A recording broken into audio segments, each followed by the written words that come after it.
नमस्कार मधु poultry farming ब्लगमा सम्पूर्ण साथीहरूलाई हार्दिक स्वागत छ। आज करिबन 18औं दिनमा प्रवेश गरेका छन्। साधारणतया कुखुराहरू ठिकै छन्।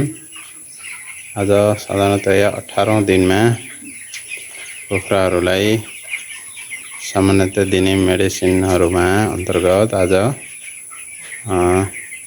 दिनको पानीमा अच्छा सफा गरेर डिङ्गरहरू क्लियर कट गरेर हैन वाटरहरूलाई सादा पानी फ्रेस पानी दिन होला भने रातको पानीमा राम्रो सफा गरेर डिङ्गरहरू पानी सफा गर्ने औषधि हालेर 18औं दिनमा आउँदा पनि सादा पानी नै चलाउनु होला आजको दिन। र कुखुराहरू विशेष गरेर चौतर्फी कुनाराबाट हेरेर निगरानी अति नै उत्कृष्ट र राम्रो तरिकाले निगरानी बढाउनु होला राम्रो तरिकाले है कुखुराहरूलाई।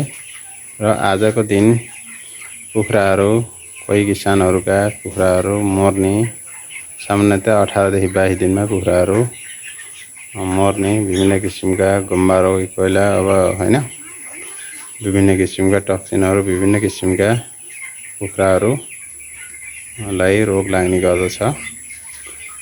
त्यसबाट मेरा कुखुराहरूमा अस्ति एउटा मरेको थियो। पोस्टमार्टम गर्दाखेरि यसो हेर्दाखेरि हजुरको पोस्टमार्टम गर्दा देखिएको रिपोर्ट अनुसार हल्का पानी जमेको अवस्था छ।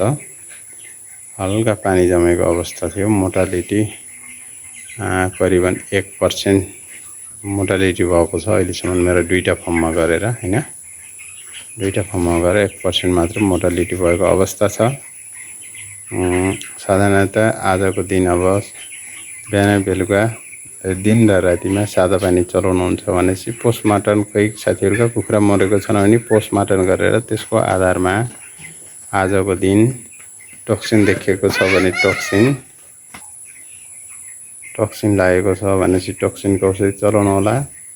मेरो पानी जमेको छ त्यो भएर हल्का पानी जमेको अवस्था छ केही कुखुराहरूमा भने स्याकस्याक गर्ने तपाईको 1% छ तपाईको 1-2% जस्तो छ। त्यसको लागि मैले चलाउँदैन साधारणतया ल चलाउन पर्ने पानी जमेको खण्डमा अब हिपाटोकेयर लिभर टनिङ हिपाटोकेयर लिएर आजको दिन रातभरिको पानीमा 5 ml सैचल्ला बराबर हाल्दैछु। र तपाईहरु पनि त्यसै गर्न सक्नुहुन्छ। रोग अनुसार चलाउनुहुन्छ।